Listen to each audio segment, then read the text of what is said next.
Hey everybody, how's it going? It is Thursday night, January the 14th, 2021. This is Fandom Empire Live, episode 2. Actually more than that. I don't know what fucking episode number it is, okay?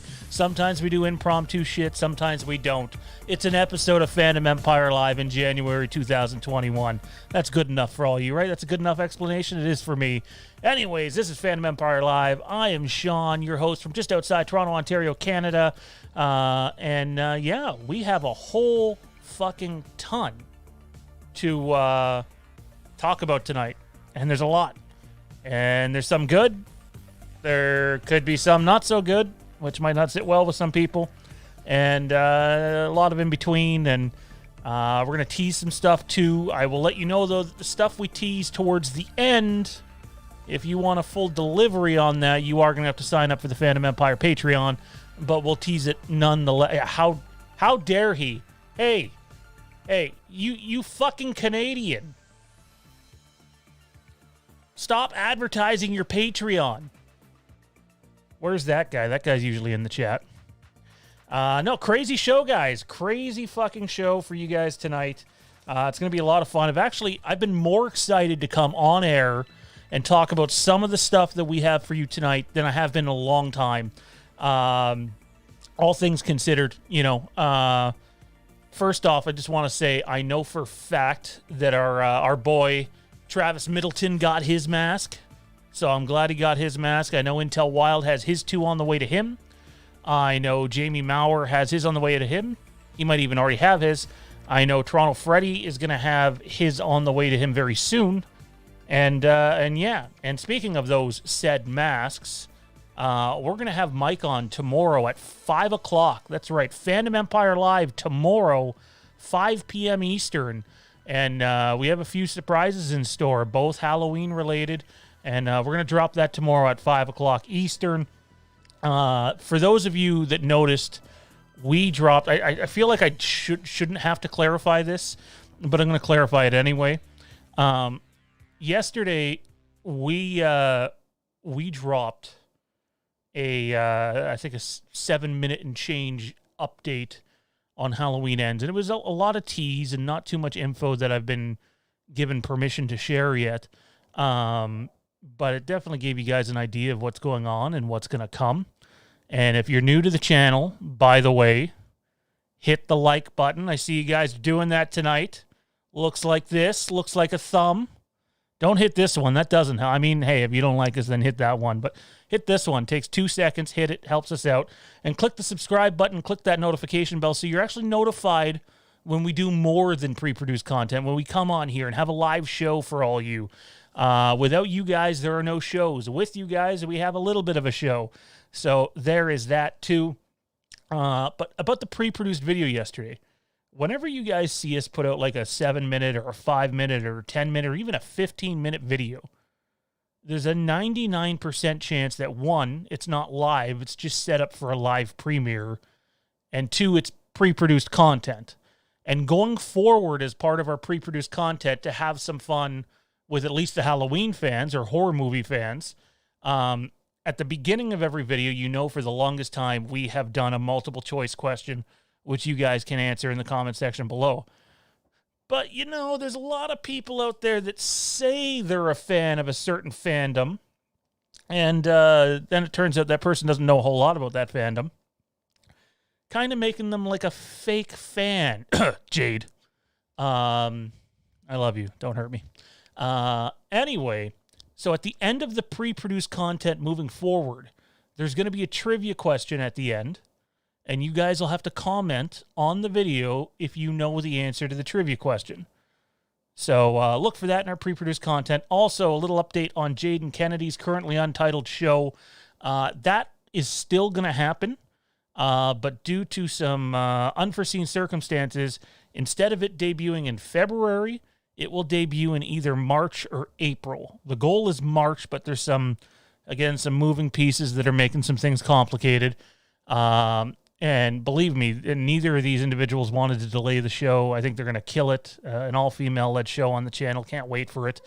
But Yeah, no, it's coming.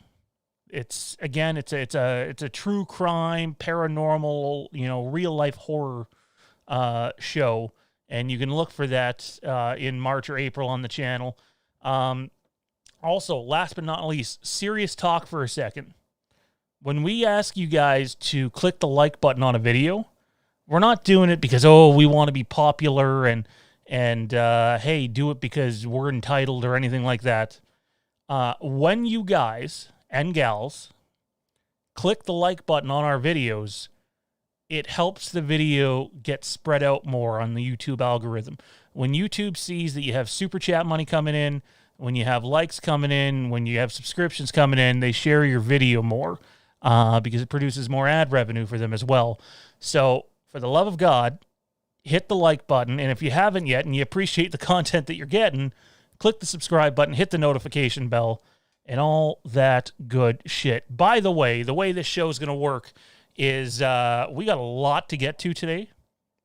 And if you send in a super chat or super sticker or whatever the fuck they're calling them this week, you're guaranteed to get your question answered on the show if it's within reason.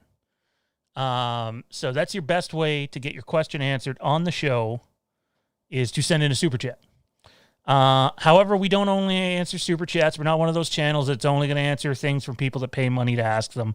It supports the channel on a level that allows us to keep going on, moving content, making content, which it allows us to do the expansion. And we're going to talk about that expansion in about 2 minutes with one of the hosts of the new shows coming up.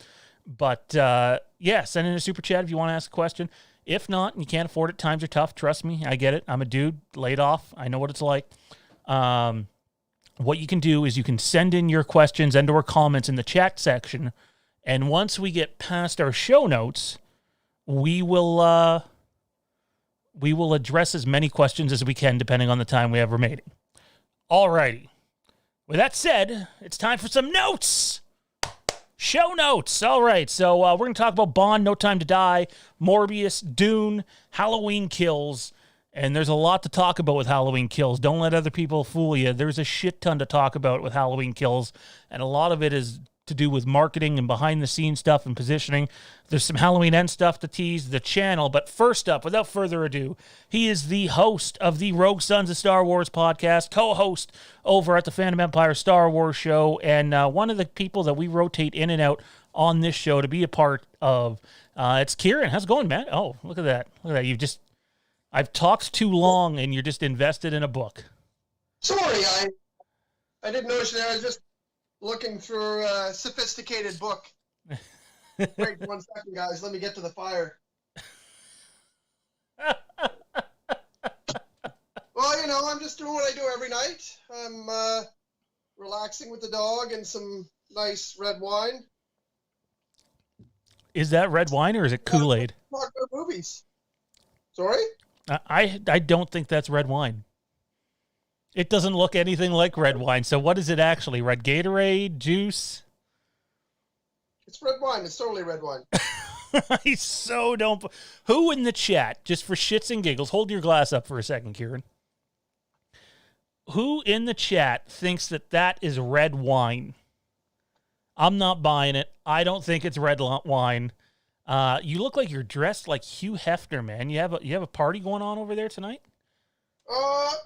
It's a little quiet out here. Usually there's some crazy stuff going on, but just drinking some wine from my favorite vineyard out back. I make it myself. Oh my God. Wow. Frank Riker says, what the hell is with his fireside chat? And I bet he has no pants.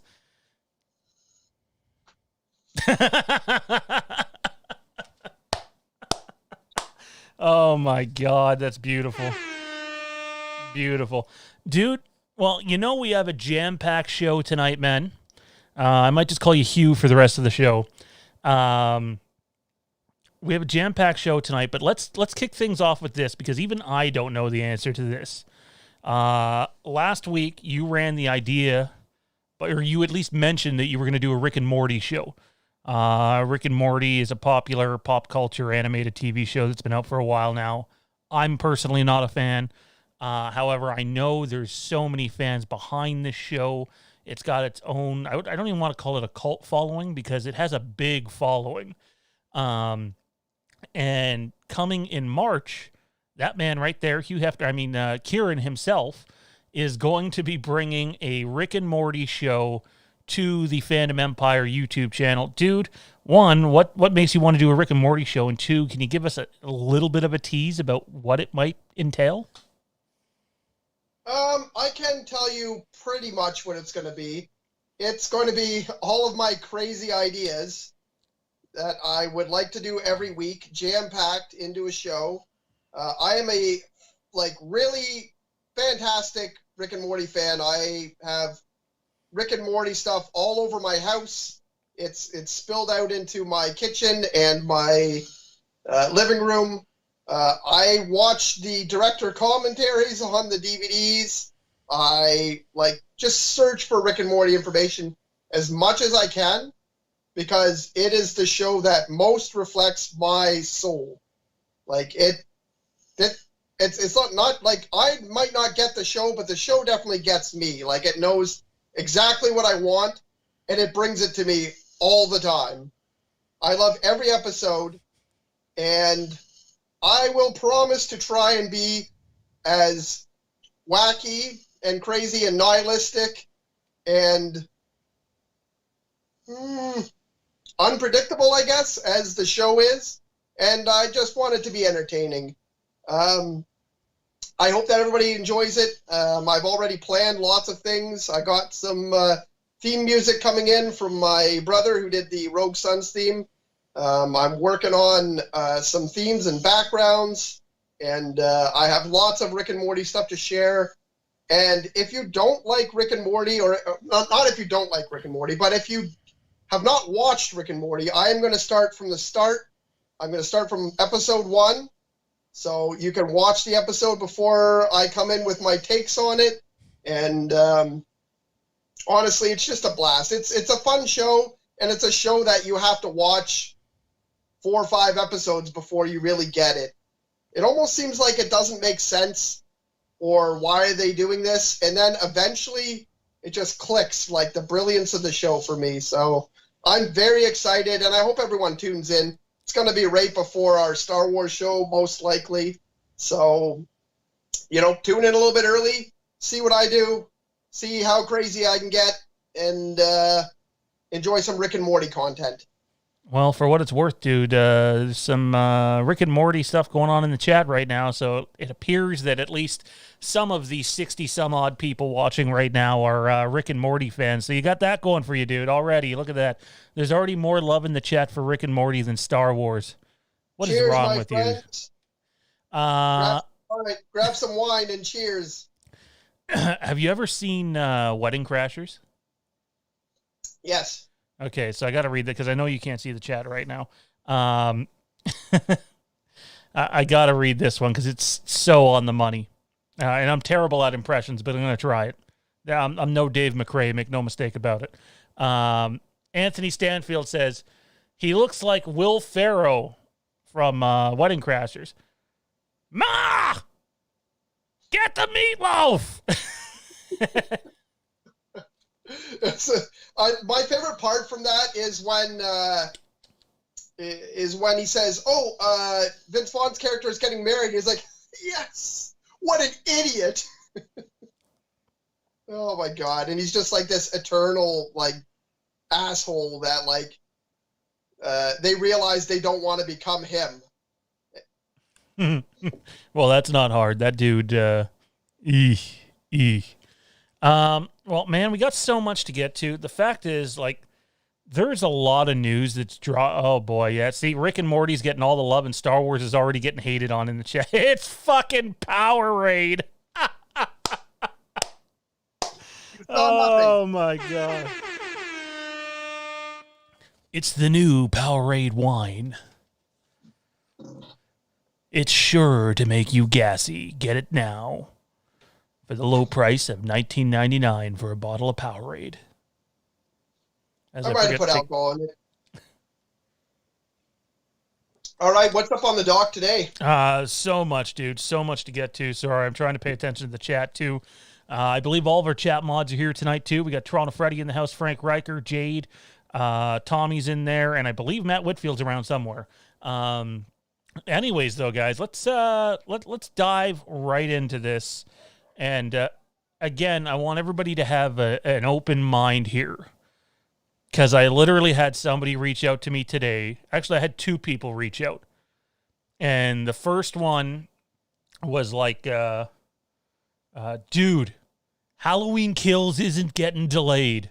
They're not moving the date. And by the way, and I don't want to throw anybody under the bus here, throw any shade, but this is someone that messages us on Instagram all the time. I'm sure they're a good person. But they're always looking for like scoops and stuff. They want to know what we've heard before we address our chat, which makes no sense. But it's just like, dude, Halloween Kills is not being backed up, okay? Jason Blum said this, so it's a matter of fact, and just that's it. It's not getting backed up. It's not moving because I say so, basically is what he was saying. And then the other guy was literally like, get it through your head. Halloween Kills is not shifting dates because the pandemic is, quote, over. And I'm just like, okay, yeah, that's a great report from your mother's basement. It just, to the point, like, where he literally... Can we get Tommy, our producer, to fact check that? Is it over? I'm fairly certain everybody knows that it is not over.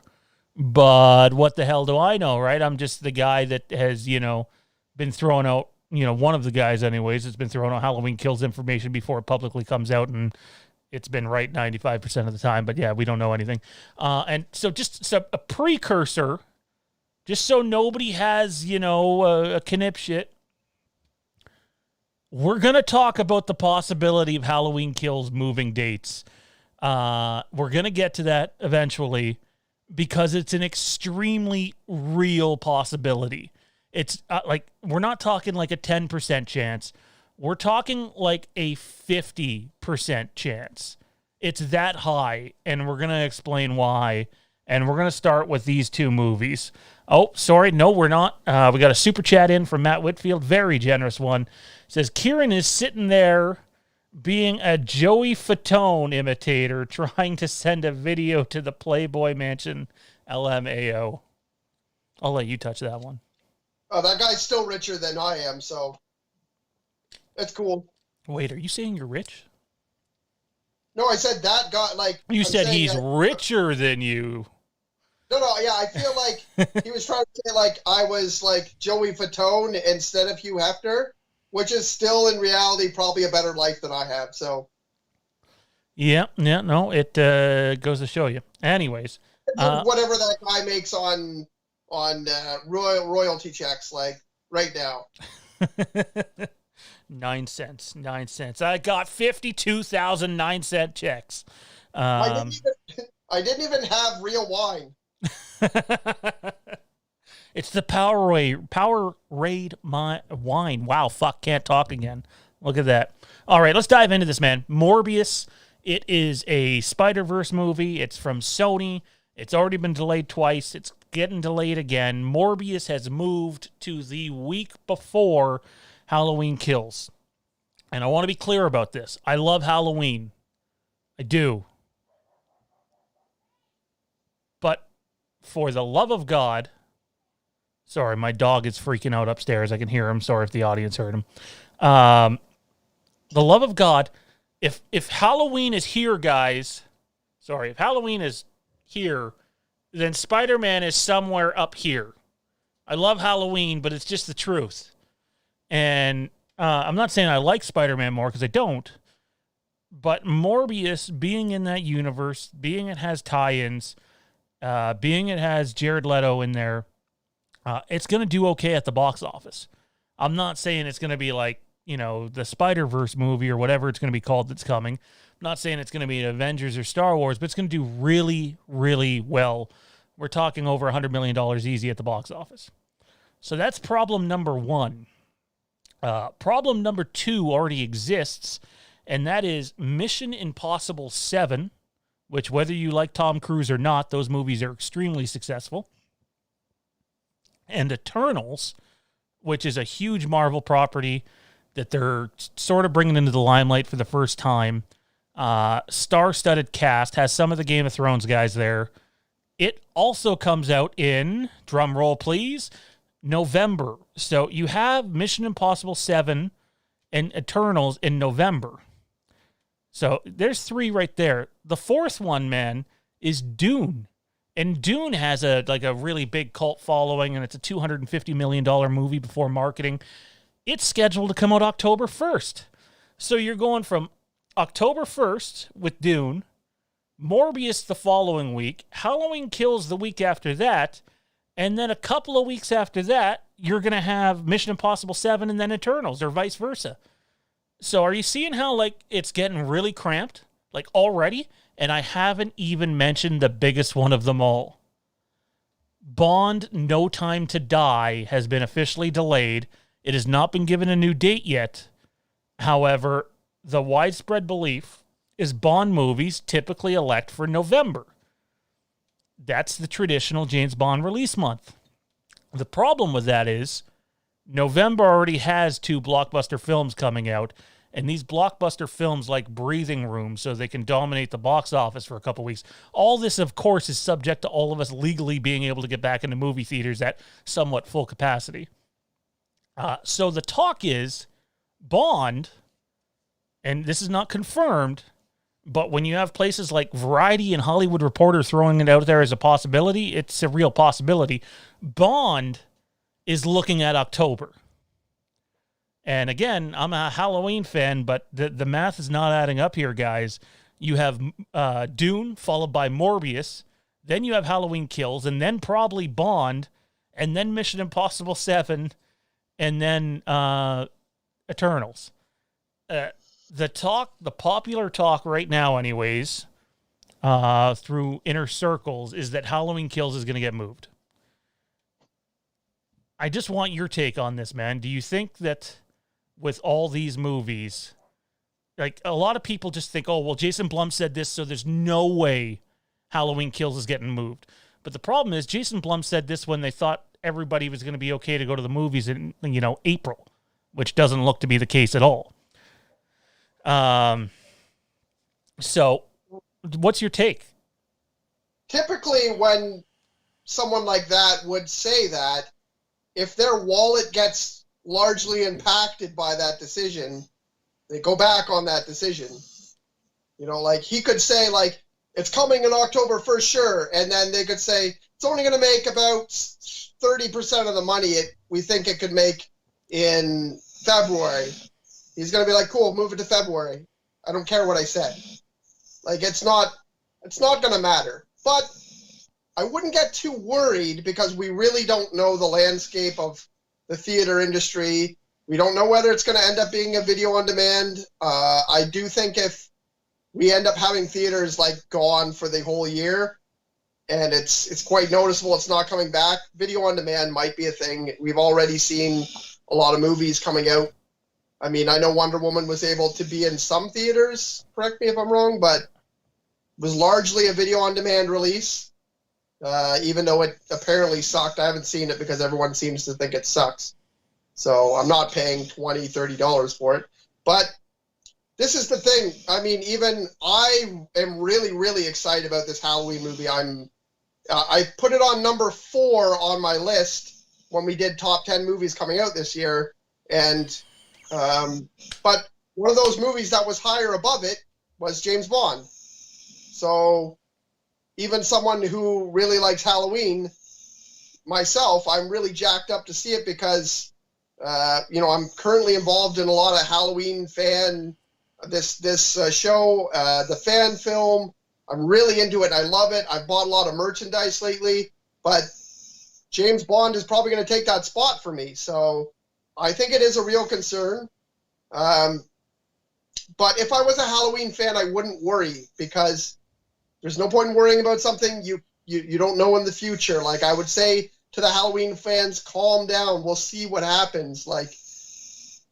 it's all going to be, whenever the movies do open, they're going to rush to try to get films out there. Maybe not at the very beginning, but they're going to want films to come out. You got some, sorry to cut you off. You got some background noise. It sounds like someone's breathing into your phone. Oh, yeah, it's my dog. I'm like, wait a second. I looked at the chat. I'm like, moved back. I'm like, nope, not me. Okay, so I just want to, there's a couple of super chats, and I'll get to them in a second. Again, the best way to get your question answered on the show is send in a super chat, but we do take time to answer as many of the chats as we can towards the end. Look, I'm not trying to cause a mass panic here.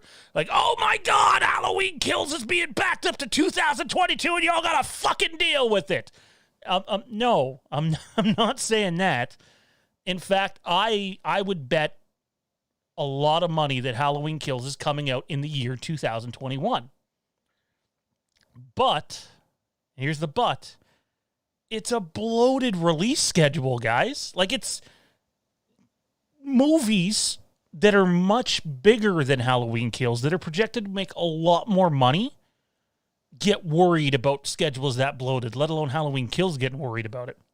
So I can tell you this is what I've heard. Don't take it to the bank. This is not official. It's things that are being considered to my knowledge anyways. The number one option is to move Halloween Kills back to October 29th.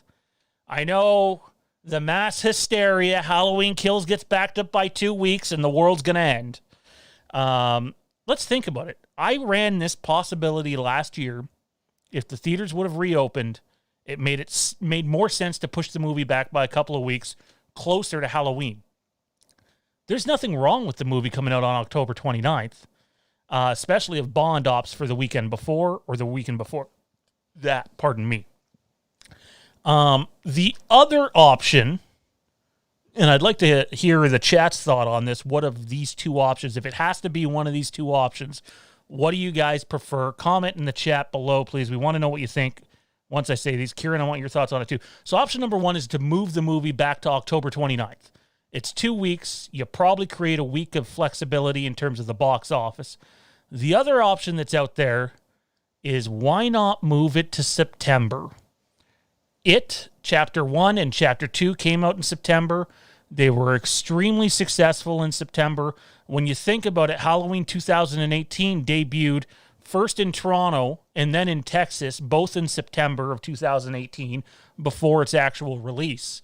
So you could move it to September. I know people say, well, Halloween's in October, but it's like, if that type of horror movie can do well in the box office in September, so can Halloween. It's just a matter of fact. The fact is, at the moment, Halloween is kind of being picked on by these massive budget movies. And they kind of got to answer to them. So if and when this thing gets delayed, and I'm speaking just theatrically because Kieran mentioned premium video on demand as an option, and I'm going to touch on the other option in a second. But what would you guys rather? Do you want to see the movie pushed back to October 29th, 2021? Or do you want to see the movie pushed up out of the October month into September? Would you guys still be behind the movie if the movie drops sometime in the middle of September? Are you really going to be that upset? Comment in the chat. We want to see what everybody's saying, and we'll relay it to everybody. Kieran, what do you think is the better of those two options? I would like to see it on October 29th because then it's just fitting, and I'm pretty patient, so it wouldn't bother me too much to have to wait a little bit longer. I am not wanting to wait until 2022. This is, we've already had some crappy times. I don't want to wait too long. But yeah, like if I have to wait a month longer, it's fine. I will come up with other things to be excited about until then. But I'm not. I mean, if James Bond comes after it, I don't know if they'll be too worried about that. If it's a couple weeks after. If it comes anywhere before, people are going to be seeing that movie for a couple weeks, I think. So you don't want it before. I don't think you want it the following week after. Like you said, I think you want at least 2 weeks. You want some breathing room. Yeah. And I mean, that's why they call these, like, these are the tentpole films. They come in and they say, this is the date. They plant their flag. And then the smaller budget films who are trying to get out there, plan around that. But when the popcorn flick season gets pushed, it's gonna make ripples. It just doesn't make sense that it wouldn't make ripples and it wouldn't move around some of the smaller films. But I don't know. If I had to see it September, October, November, possibly even December, it's not going to bother me. It's when they say like, hey, you know what, we're going to move it to April 2022, that I would be kind of like, come on, just release it. Just bring it on video on demand. Like, I think that is what's going to happen. Is before I dive into that, let's take a second and go to the chat here, because there's been a bunch of people giving their 2 cents on it, which I understand. I totally understand. But first, we had the super chats we didn't get to. Frank Riker says, okay, I'm going to say this. Kieran looks like he needs 2 broads rubbing his shoulders and feeding him grapes in that getup. That would be hilarious. And Matt Whitfield adds in ... in a hot tub. Well, that would be... those super chats might help get some babes at my house, you know? We got a couple more super chats, I could hire some models. All you see is Kieran's wife come in dressed like Michael and just starts just laying him out on camera. All right, let's see what everybody's saying. Poppy says October 29th, let's do it. No surprise, Spooky Clemente's up for October. Correct me if I'm wrong, Mike, but isn't October 29th your birthday? It's either the 29th or the 30th, so that would line right up for you. Mark Smith says September. Alberto says September. Max says October 29th. I Love Movies is September. What else do we got here? DMT says, I say that they should release it when it's statistically more likely to make the most money. That, regardless if fans understand it or not, is the end game, and DMT is absolutely on the money with that, whether we like it or not. Dean says September. Dylan says September. Nick says the advertisements start early. T. Parker says September. What else do we got here? Anthony Stanfield says October. Art says September. Mark September. Ryan October. Melissa October. As you can see, people want this fucking movie. And I'll say this. There's almost, and I say almost because nothing's ever for sure, no chance this movie gets backed up into 2022. One, they got to get to Halloween Ends. The second part to this is this. Not only is premium video on demand making a push, but you got Netflix, you got Amazon, you got Hulu, you got all these other places that are dishing out mega money, Apple, to acquire some of these movies. You'll also notice that the movies that keep getting backed up want nothing to do with summer because they don't think things are going to be back to normal by summer. There's a reason that big budget movies that should be meant for summer decided to go, nah, we'll wait till the fall. Because summer's still too early in the eyes of the studios. So those of you that are expecting some massive, summer build-up with the movie theater industry, it doesn't look likely. Sorry to be negative, Nancy, but that's just the way it's looking right now, and there's a reason they pushed it back to fall. However, with that said, dude, you're going to have, a lot of these streaming services offering, $100 million, $200 million, $300 million for some of these big properties. Do I think a streaming service is going to come up to Universal and go, hey, do you guys want to give us Halloween Kills for $300 million? No, because as much as we love Halloween, they're not going to get a $300 million streaming service deal. However, if a place like Netflix or Apple or Amazon comes up to them and goes, you know what, we'll cut you guys $125. I get it. It's only half of what the first movie made, but it's more than a big enough profit on what they've spent so far that I would not be stunned if this movie ends up going to a streaming service or premium video on demand, but still holds the right to release theatrically as well. So it wouldn't be an exclusive deal with a streaming service. It would be like a side-by-side deal, which means they're not going to get like the exclusive money, which really ups the cost. Look at what was who owns Bond? Is it MGM? I don't remember if it's MGM anymore. But basically, it was. Whoever has the rights to Bond wanted $600 million to sell it to a streaming service, which they were not going to get, obviously. But all I'm saying is, as much as we all want this movie, and we're going to get it, and I think we're going to get it this year, it might not be the way we want to see it most. Like I want to go to the movie theater with Kieran and Jade and Kieran's significant other, although I understand she's scared of a lot of things. I want to go with a big group of people. I want to go see fucking Halloween. I want to go to TIFF. I want the Fandom Empire guys and gals to be at the Toronto International Film Festival when this thing debuts its worldwide premiere. But it might not happen. We might be all sitting on our asses in front of a couch watching it on a 55 to 75 inch TV. That's just the way it's going. Dude, do you see a problem given the current circumstances with watching it at home for the first time? And do you think that a streaming service or premium video on demand has the pockets to be able to pull this thing away from a theatrical release? I mean, I do see it as being something that gets more attractive as we go on. So, like, we're getting these video on demand, premium video on demand movies, and I've heard that they are doing so-so. I don't know. Do you know what the numbers for Tenet? The numbers for Tenet were decent, but nowhere close to where they wanted it to be. And there's already not a flop, but it was kind of a hard situation, right? Yeah. But I think people are going to get more and more used to it. I did read some articles earlier, and apparently 90% of people that did video on demand said they would do it again. And you still have like a large percentage, 60-something% of people who still want to go to movie theaters in this climate. But there was also 50-something% of people who would be interested in trying video on demand. And like I said, they're getting people who are excited about going back to video on demand after.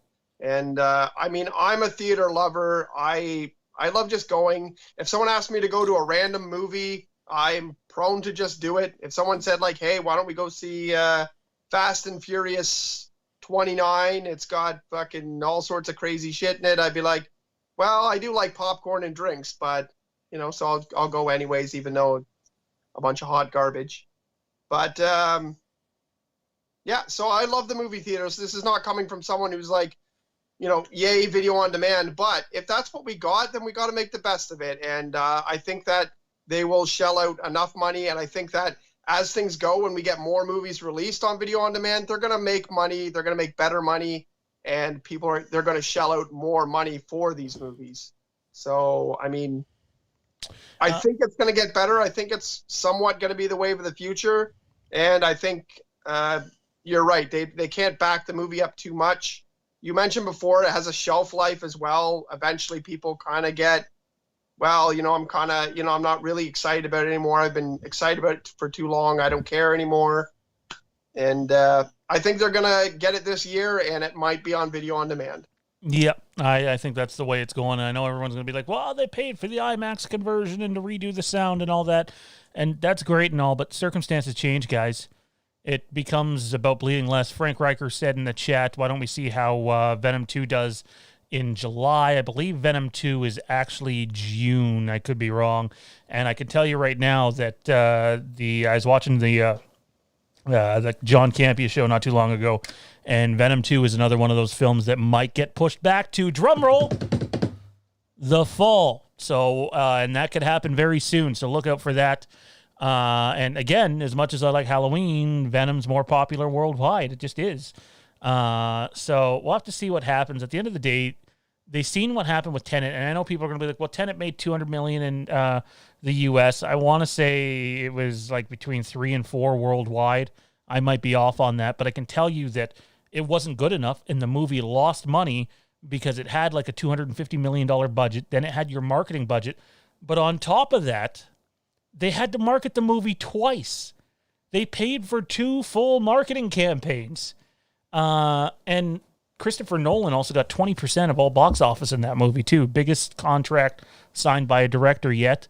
Things are changing. At the end of the day, we're going to see the movie. It'll probably be this year. Hopefully the vaccine is out there and everybody's able to have access to it and things start to be a new normal. And, you know, by the time July, August, September rolls around, we're all dealing with things a little differently.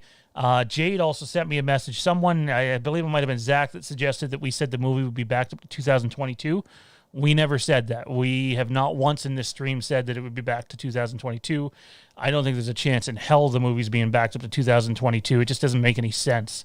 I'm just saying those that wanted to see it in theaters will probably get a chance, but don't be surprised if your first opportunity to see this movie is on your TV at home.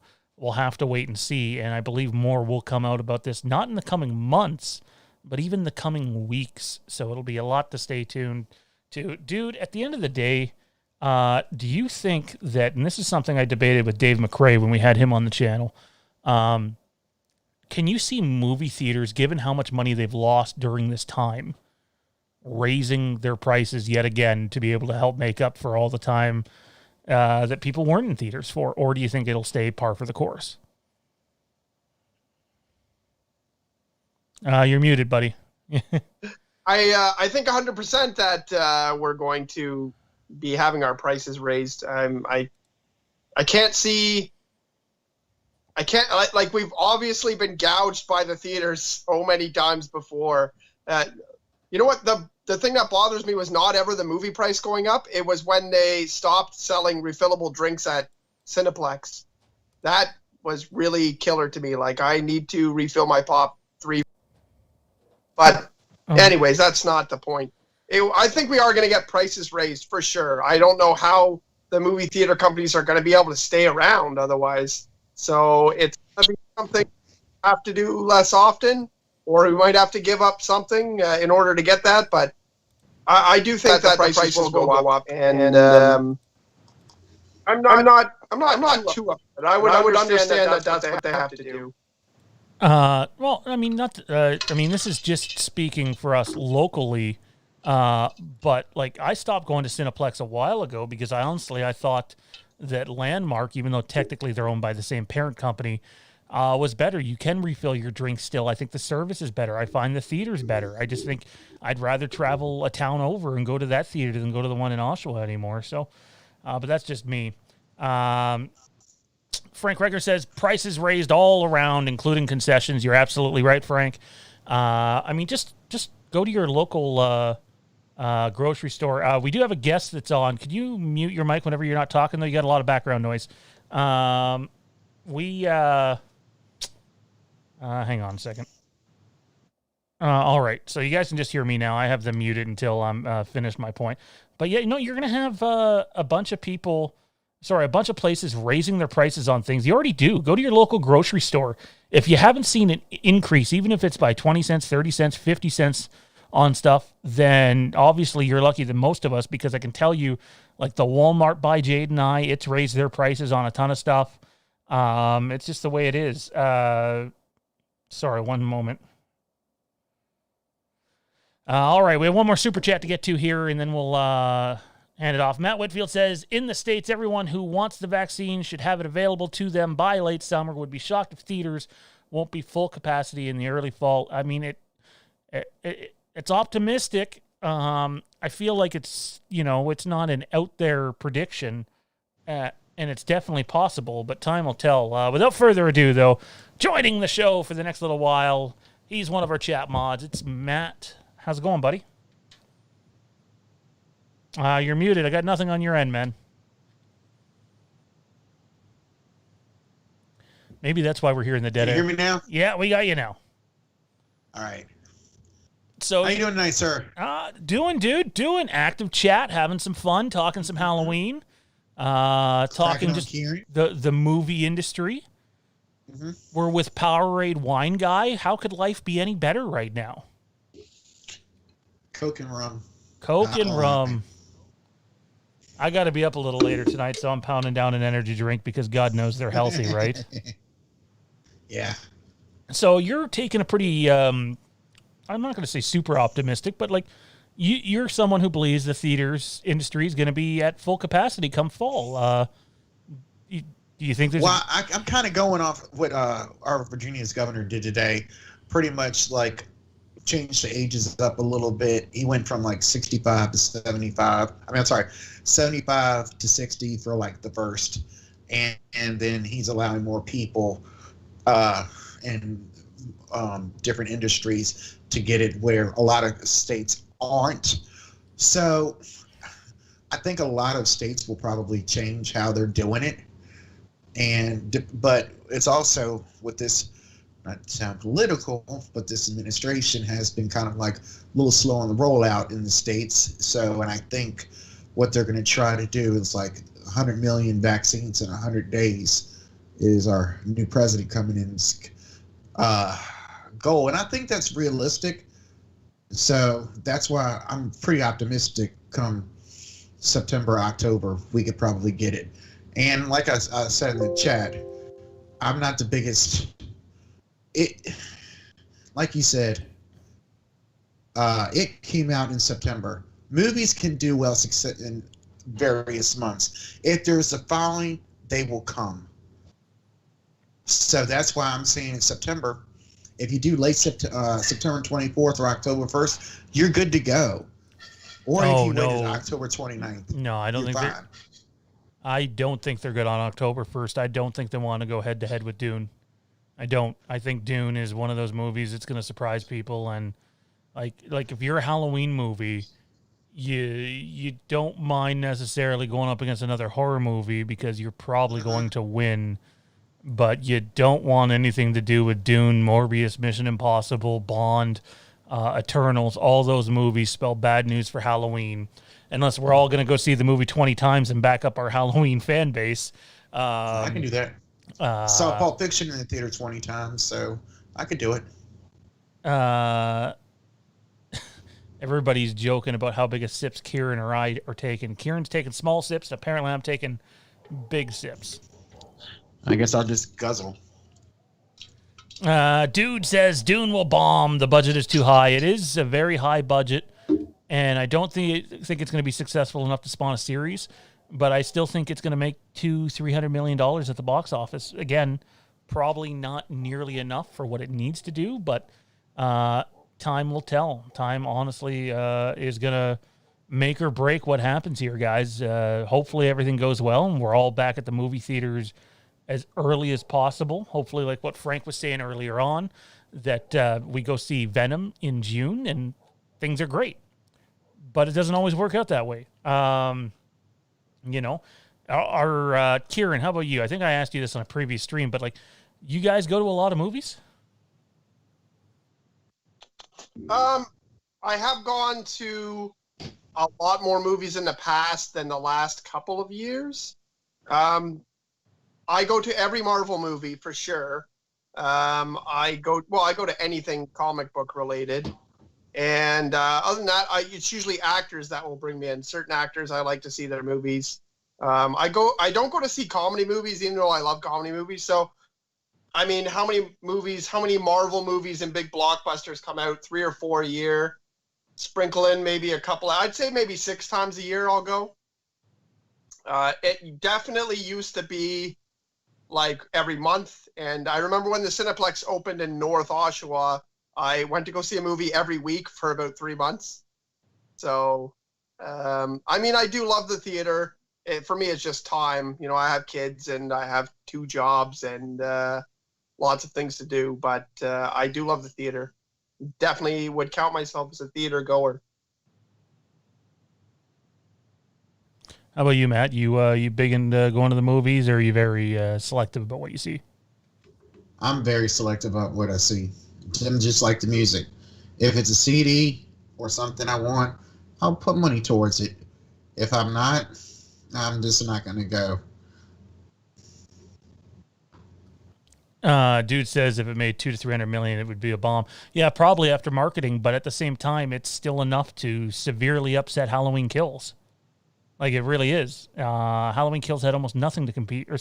Halloween 2018 had very little to compete with when it came out. They don't want to compete with, a couple other movies, let alone 6 or 7 other massive movies. And it's crazy because everything's moving up. I wouldn't be surprised if some of the other big movies that have moved to around this fall area decide to either move back or move up a couple of weeks to try to create more room for themselves to breathe, to possibly have a chance at making the biggest profit they can. DMT said it earlier in here. At the end of the day, all these studios, all these companies are going to try to tactically position themselves for the movie to be as successful as possible, financially speaking, because critically speaking, that bird's already flown. Like the movie's in the can basically, minus some tinkering around. So we'll have to see what happens. Honestly, at the end of the day, boys, a lot of people don't like hearing, the idea that Halloween Kills could be delayed again. But isn't it better to be smart with either a delay or a move up than to try to take on 2 or 3 other big movies at once? Like if Halloween Kills comes out and it only makes, say, $110 million at the box office, people will consider that a win. But the studio's gonna go, oh, well, we made $250 on the first movie, and this one didn't make half that. Thoughts? It definitely will affect. I mean, it would be interesting to go back and find out. I don't know the exact numbers, but there are definitely films that have flopped that when you look at the reasons why it was, it's because, it decided to try to go against the Avengers for some reason. It decided to open in the middle of these movies. And you're like, sometimes studios decide, I think our film is big enough. And no, it gets pummeled by big popcorn flicks. And I think it's important for this movie to make money because we have, Halloween Kills and then Halloween Ends. And then how long is it going to be until we get another Halloween movie?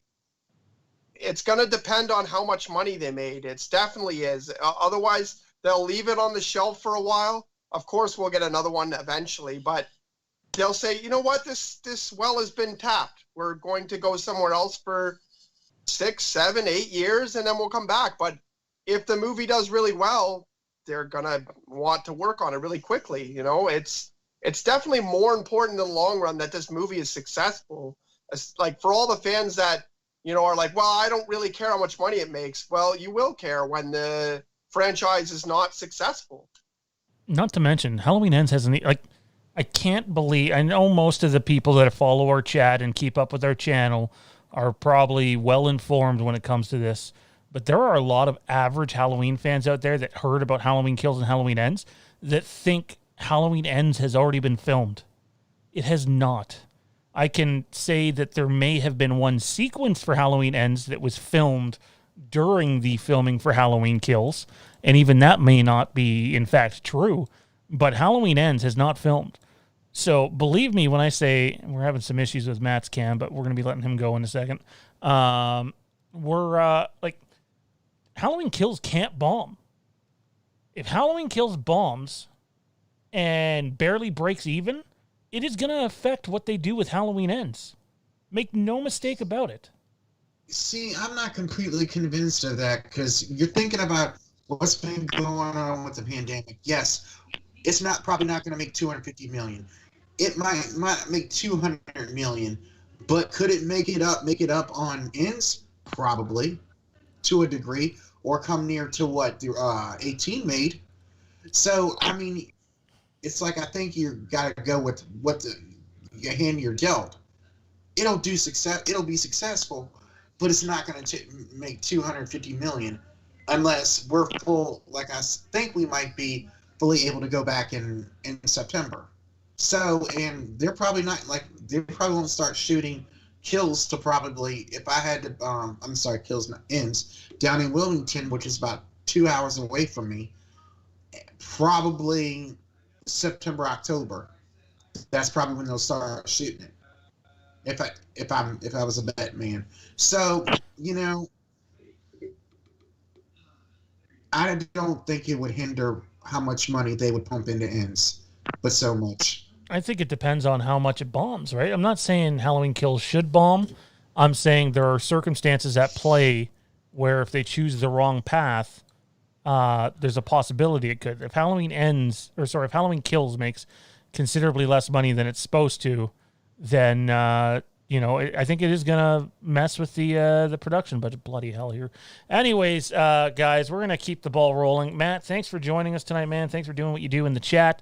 Great to have you here, man. Hopefully, in the month of February, we will be bringing back the Camp Haddonfield podcast. Matt and myself and whoever else we can get to join, which you can check out exclusively on our Patreon, www.patreon.com/FandomEmpire. And we'll see you next time, Matt. All right, y'all have a good night. Have a good one. We would have kept Matt around for a couple extra minutes, but his camera decided that it did not want to cooperate with us. All right. So, dude, I mean, the chat's been active tonight. It's great to see so many comments in there. We're going to start to go through the chat right after we talk about this next topic, which is sure to get people talking. If you didn't see our 7-minute video, then you're in for, I wouldn't say a massive shock, but some stuff to ponder. And if you did see our 7-minute video, then you know where we're going with this.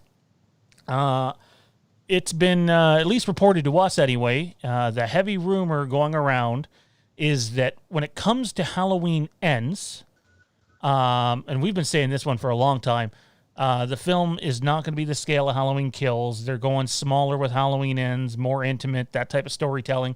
And then, like, mere days after we reported it, David Gordon Green came out and said the exact same thing. So we got that one right. Let's see if we get this one right. There's some casting going on as we speak for Halloween Ends. And I don't know the characters. I have absolutely no idea about the characters. I have heard 2 of the names, though, that are being considered. And I can tell you this, that more so with one of the 2 names, a lot of Halloween fans would find one of these choices extremely controversial. I can tell you that. So watch out for that with Halloween Ends. And again, Halloween Ends is not just going to be, hey, the characters that survive Halloween Kills, we're just going to continue with them, and it's just going to be, you know, telling a story about whoever's left at that point. No, there are going to be characters in Halloween Ends that you don't see in Halloween Kills. It's just the way the story's shaped and where it goes. And I can tell you that there is I'll even give you this one. There's a brother and sister, potentially anyway, that could be casted in Halloween Ends. We know 2 of the actors that they've at least spoken to, actor and actress to be exact. And I think that, let's put it this way, if it becomes official, like in the next few months, dude, I know you're fairly new to the Halloween fan base, but like every YouTube channel is going to be fucking going on about this. Some will love it. Some will hate it. I'm sure our buddy Dave's just going to be like, really? Really? Did they have to go there? Did they have to make the world smaller? And I love Dave, but like everybody will be talking about it, good or bad. So there you have it. That's as much as I can give you on that. Kieran, thoughts without giving away either of the performers' names? My thoughts on that are, damn you, Sean, tell us everything. No. I'm not exactly sure. I don't know the fan base super well. I mean, this is the kind of thing where if we were talking about Star Wars or Rick and Morty, if you said like, hey, this person's coming back, I know the fan bases very well. I only know our fan base of Halloween's opinions, really, and I don't know if that's a really... I don't know if that's a microcosm of the bigger... I just sent you a text telling you the one performer, but don't repeat it on air. Ooh. All right. Karen's like, Alec Guinness, what? No. Really? They're going to CGI Donald Pleasant's face on some... Hey, we got that report wrong, but yeah. Oh my God. That would be my dream.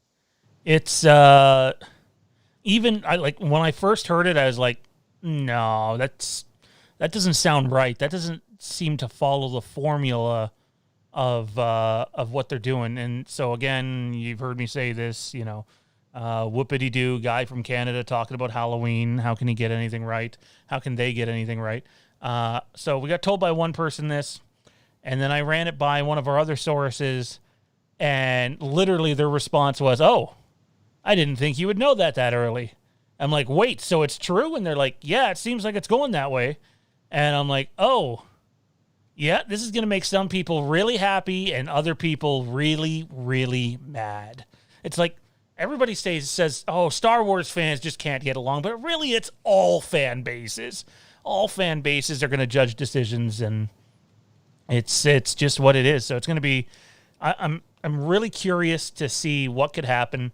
The truth is, I'm still so like jarred by it that I don't even want to run it on the YouTube channel. It's not something I'm making up either, and wouldn't do that. Don't need to do that. Take it easy, Poppy.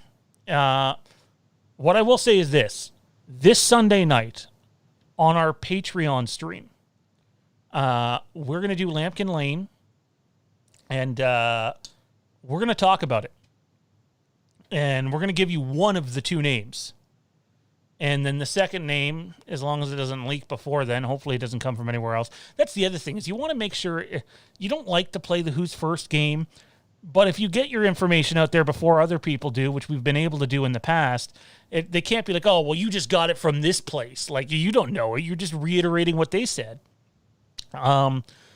So we're going to try to milk it a bit. But, again, if you want to tune in this Sunday at 8 o'clock Eastern, the Lampkin Lane, so you have to subscribe to the Lampkin Lane tier. The Lampkin Lane show will be live on our Patreon, www.patreon.com/FandomEmpire today. I'll post a link in the chat, and if you guys want any more on that, eventually it will come to our YouTube channel, but I'd like to get another source to verify it before then. Not that I don't trust them. It's just the way it works. You hear something from one person, it could be something from someone else. The fact that there's two people running it usually means, okay, we'll go ahead and run it. But it's just so, like, polar opposite of what the first two movies have been that it's like, why would they even go down that path? I truthfully don't know, unless they're trying to blend some shit in, and in which case, you know, it just is what it is. Frank Riker says, I can see Lori telling Karen to go get her big brother and sister that she left to die. Oh, man. I can't say anything. But, yeah. Karen, my man, it's... Actually, I'll go through some of these chats real quick, and then I'm going to have to outro you and bring in Zach. So let's see what people are saying. I'll drag a little bit up. What do we have here? There's some people saying they'd be okay with watching Halloween Kills in the summer if the summer movie schedule is empty and they could move up to there. Obviously, they have the luxury of being able to do that with having the movie in the can. What do you think? Would you go see it? I mean, obviously you're going to go see it, but would you be okay with summer, or is that too far away from Halloween? The summer of 22? No, this year. Oh, yeah. I'd be fine with it.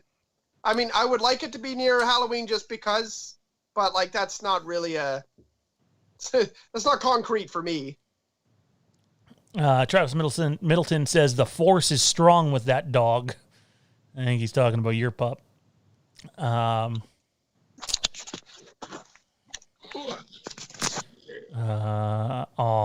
look at the pup. What's its name? That's Stanley, and then this fat dude over here is Charlie. Bring me Solo, no Wookiee. Dogs are great. Cats, dogs, yeah. Julian says, to let you guys know, I'm playing the piano right now, and I'm playing The Shape Haunts Allison and the Halloween theme. Great themes, man. Great themes. I seen something earlier in the chat. Someone asked about the release date of the Rick and Morty thing. I believe we said we're aiming for the beginning of March, correct? Yeah, I would like to do beginning of March. I'm really charging hard towards whatever the first Tuesday in March is. Yeah. Just going through some of these chats here. Melissa Todd says, I literally only go to cinemas for Halloween. The rest, I wait for them to come out on demand. Well, you might not have to wait for Halloween to be on demand in this case, Melissa. Mark Smith says, I think if Halloween Kills does good in the box office, it can get maybe twice the money as Halloween 2018. So, like, you think Halloween Kills can make $500 million? I'd be stunned. Although, depending on how much movie ticket prices go up, inflation might make up for some of that. Dean says he'll probably go for 3 screenings of Halloween Kills. I saw 2018 in theaters 3 times on its opening week, and the theater experience is awesome. I know Toronto Freddy can back this up. Being at the Toronto International Film Festival, whether you loved the movie or you're so-so on the movie, just being in that theater, having that experience, like an old school theater too. It's not, it has the balcony and all that. The only thing I found distracting is obviously it's like heavy security. You got all these security guards going around shining their green laser lights everywhere. Make sure you're not recording the movie. That's a little bit jarring, but TIFF experience is great, and hopefully we get to experience that this year. Frank Recker says, if a movie has boobs and atmosphere, I'll go see it. And he also points out, this is a valid one. I want your take on this one, Kieran. Also, remember that theaters may increase their reward prices if they have a club membership or eliminate it altogether. Wait, what? They have a club membership? Yeah, like, for example, this year we didn't, but Jade and I usually get like a 10-pack of movie passes from Landmark, and you pay, I think it's like $100, and you get to see 10 movies, and you get popcorn vouchers in there, and pop vouchers, and you get all 10 movies. But I don't like I can see a lot of places eliminating that. Honestly, they like to get that because then you're paying forward for something, whereas they are uncertain about their revenue. So that's a lot of the reason why companies do things like that, is so that they can get the money up front. And then, I've gotten gift cards for things that went out of business before and been like, wow, this is $100 of nothing now. So, if they're really that worried, I think that would be something they would put out there more. Pete says, no, it's not Pete. I'm sorry. Solid Saturn says, Rob Zombie's Halloween films came out in the summer. Maybe that's a reason to avoid summer, although I wouldn't tie the two together. Again, not a big fan of the zombie films. Anyway, dude, we do have Zach coming on, so everybody stay tuned. But where can everybody find you at, man? And where can we find you next? And it sounds like everybody's pretty excited for the Rick and Morty show, dude. Oh, man. The Rick and Morty show, I can't promise that it'll be a resounding success, but I can promise that there's going to be a lot put into it, and it's going to be enjoyable for anyone who either likes to see someone try really hard and fail, or someone try really hard and produce some awesome content. So, you can find me here with that. You can find me in the Fandom Empire Den. I've actually been commenting a lot more lately, trying to get in touch with all the fans. I want to know what type of show they want, and you can always find me around. You can add me right to Facebook. I'm always down to talk. So awesome, good stuff, man. Well, I suppose we will see you Tuesday night, 9:00 Eastern, right here for the Fandom Empire Star Wars show, man. No, I'll probably be in the chat now. So awesome, good stuff. Well, there you have it. That is Kieran, co-host of Rogue Sons of Star Wars podcast, co-host of the Fandom Empire Star Wars show, and the host and creator of his upcoming untitled Rick and Morty YouTube show, which you can see live right here on the Fandom Empire YouTube channel, tentatively right before our Star Wars show on Tuesday nights. So, Kieran, it's appreciated, and we'll see you next week, man. All right. All righty. So what we're going to do now is, again, if anybody wants to send in any other super chats before the end of the show, feel free to do so. We'll pay attention to the chat from the point of where it's at now, but we're not going to go back from an hour ago or so. But let's take a second and get the Mr. Actually, I guess I got to end the Skype call in order to do that. By the way, we explored the possibility of moving from Streamlabs over to StreamYards. I know Jason Nike and a bunch of the Stream Demons. Oops. I know Jason Nike and a bunch of the Stream Demons were very. Oh my God, he's already. I didn't even have to put your window in here, man. You're taking up the screen. 1 second here. All righty. Oh my God, it's going to do that. Hang on. I'm going to have to re-put the NDI in there. Where are we here? Anyways, Jason Nike and the Stream Demons suggested StreamYards. I see why they use it. It seems like a reliable platform. You don't get any of the voice lag you would have seen with Kieran tonight. Because you're working off of their servers. I just found StreamYards to be incredibly restricting compared to some of the settings that we use. But without further ado, ladies and gentlemen, he is the host, or one of the hosts anyways, of the Intergalactic Peace Coalition, and he is the host of the upcoming untitled Fandom Empire Fandom News Show. It's Mr. Zach Arnold. How's it going, man? Dude, it's going good. I'm excited to be here. Thank you so much for having me. What's up, everybody? I know you've had a lot of fun in the chat so far. I got to catch some of the tail end of it as I was getting ready for the show. One of my favorite things about this channel, dude, and one of the reasons why I'm so excited to be a part of it, is the engagement. You know, you've got some really awesome chat mods, but you've just got some really consistent people that are always tuning in. You peaked at like over 70 on tonight's stream. I can't remember the last time any of my shows had 70 people online at once. It's probably been like 2 years since that happened. Well, I mean, look, not to brown nose Zach too much because he doesn't need it, but when Zach and I were a part of a network that I'm not going to name that tried to do a news show, that was honestly, the idea was good because there was a bunch of shows at this network, and the idea was to take hosts from all these fandom related shows, and they would be the host of this news show. Only I think the news show was supposed to happen 3 times a week instead of 1 time a week, which in itself might have been a mistake. But the guy that came up with it all kind of left some of us high and dry and didn't really keep his end of the bargain. And I know on more than one occasion, Zach was left, holding the load himself, which was completely unfair. And it's one thing to hold the load once a week, but when someone's asking you to do it 3 times a week and you're supposed to have all this support and you don't have it, it sort of gets redundant. And look, the idea of doing a 30 to 40 minute news show a week, because there's so much fandom news between movies, streaming service, television, video games, you name it, theme parks even, although there's not a whole lot of that going on right now.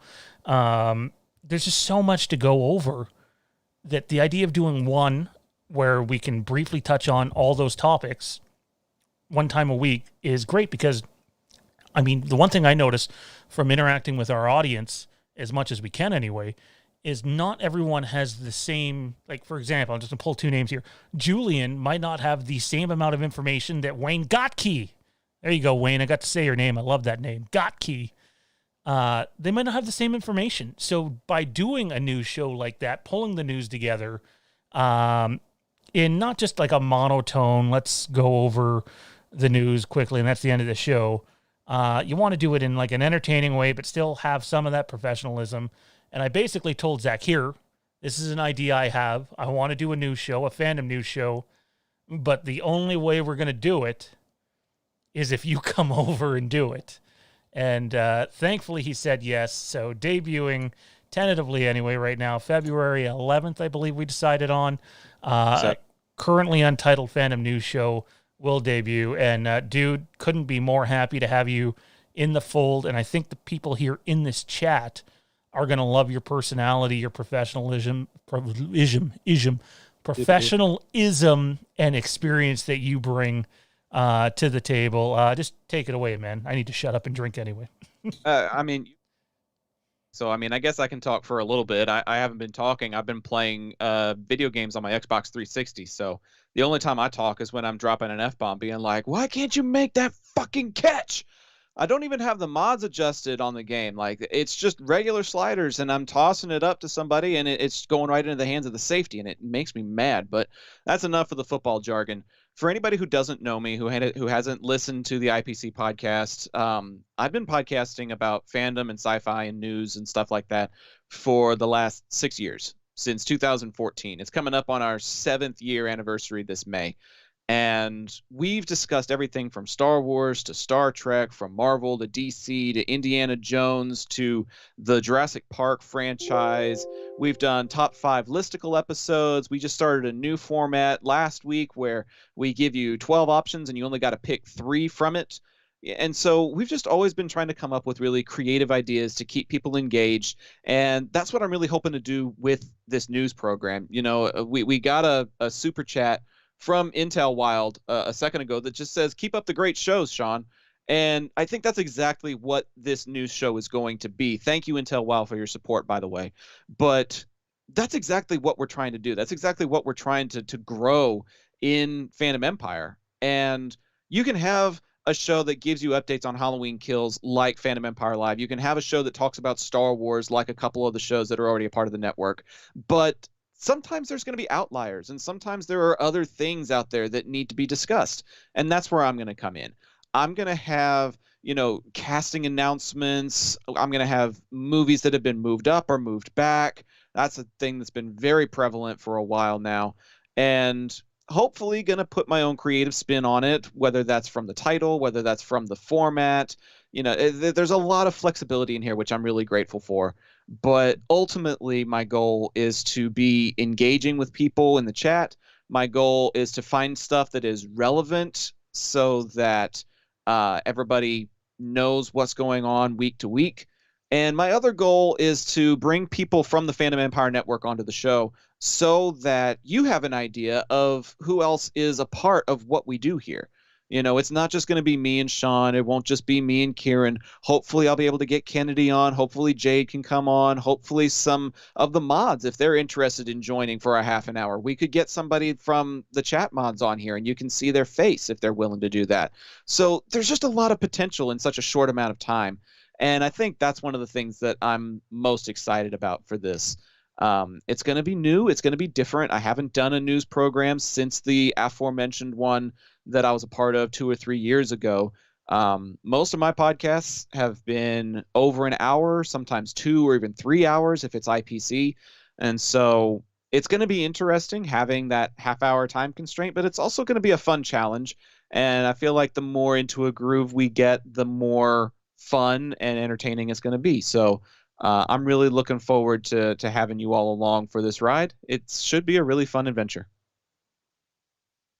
Helps when you don't mute yourself, apparently. Well, By the way, thanks for doing that. Yeah, Intel Wilden with the generous super chat. Thanks, buddy. Wouldn't be here without you, dude. Look, Zach is a professional. He's just finishing up his master's degree. Is December. It's gonna be a while out. I got 5 more classes to do, but I got a really cool present already from my parents. They're doing a little bit better financially because both of them are working right now, and I'm taking online classes at a school in Virginia. And they told me the other day that as long as I'm finishing up on time, they are actually going to finance a trip out to Virginia so I can walk the stage for my master's degree. Oh, that's awesome, man. That's badass. I mean, you want that too. That's part of it, right? I'm freaking stoked, man. The walking the stage for my bachelor's degree a couple of years ago was awesome, but there's like a special hooding ceremony that goes with your master's degree, and I've never been to Virginia before, so there's a lot of new that's going to be happening come the end of the year, and I've got like a lot of really good motivation to get that stuff finished up now. That's amazing, man. That's great.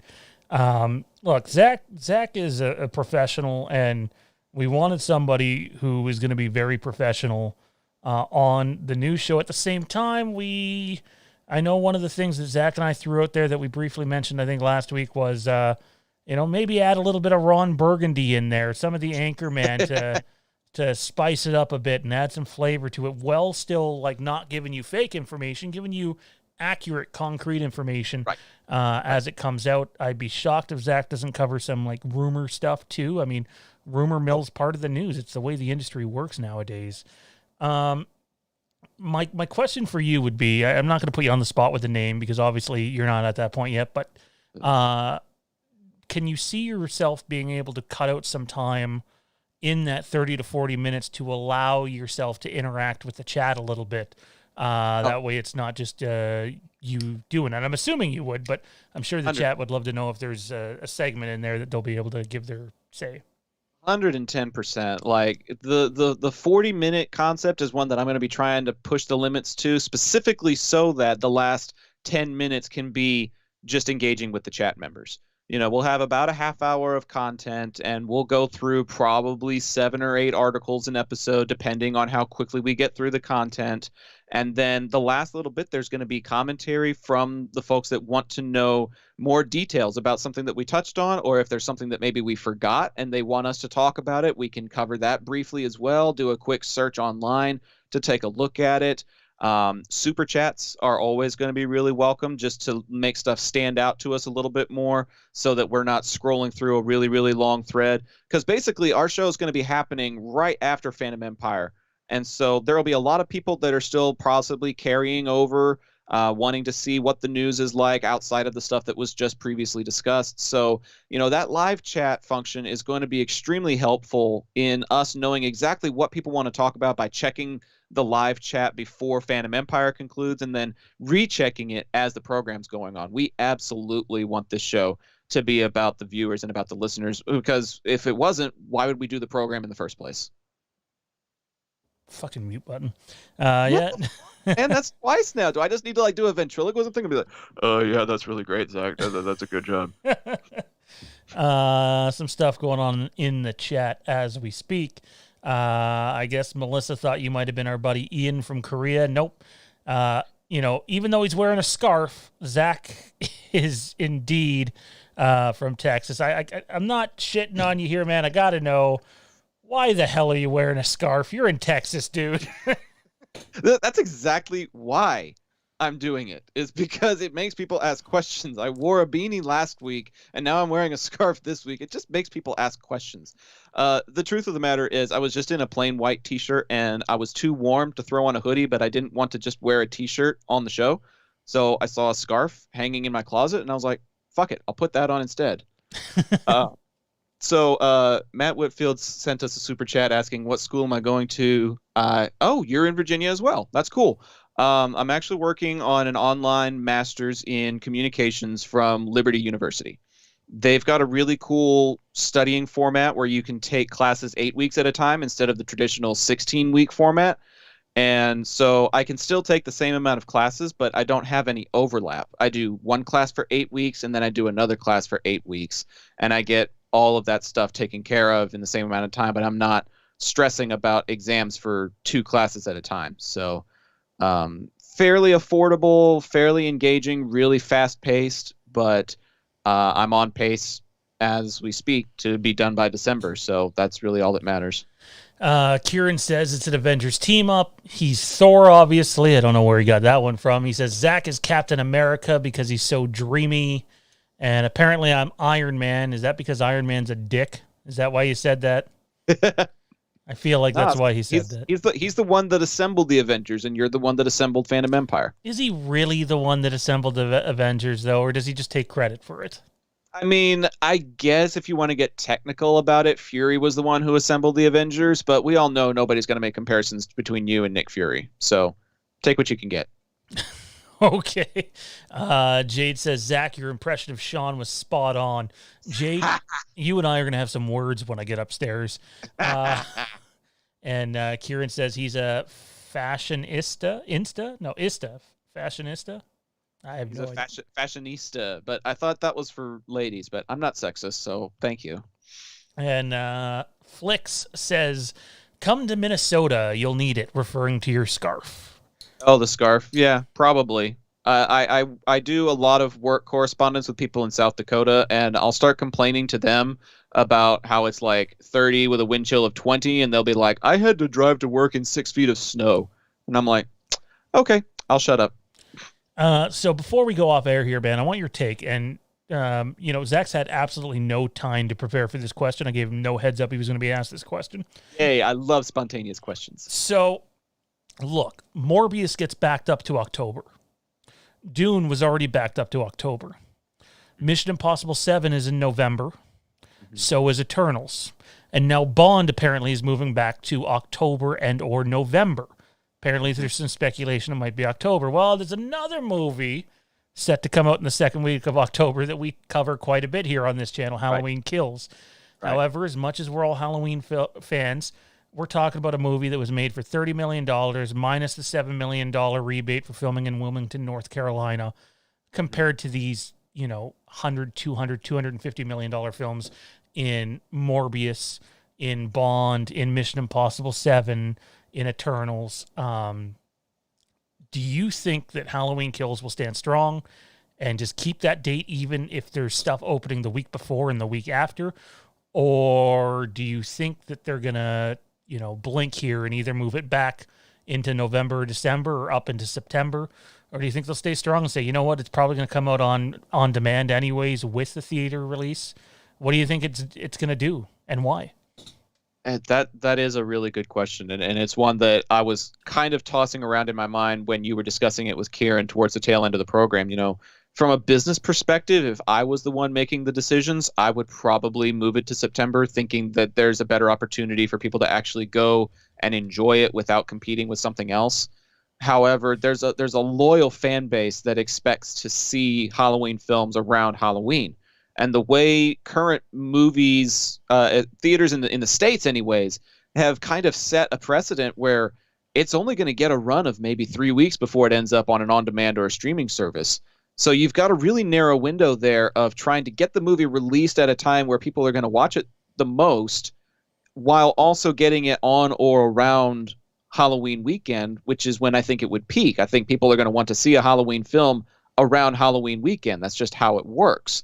So I would think that it could be moved up maybe a week and have it like in the first week of October or something like that. Oh, sorry. Dune is in the first week of October as well. I'm more excited for Halloween Kills than I am for Dune. I'm just putting that out there. Dune, their trailer looked like a fucking shit show, and I had no idea what was going on.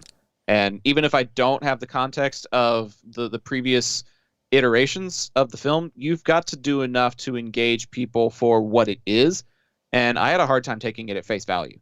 I know what I'm getting with Halloween Kills, and I know what I'm expecting / hoping for from it, and I would spend my money on a movie ticket to Halloween Kills before I would spend it on Dune.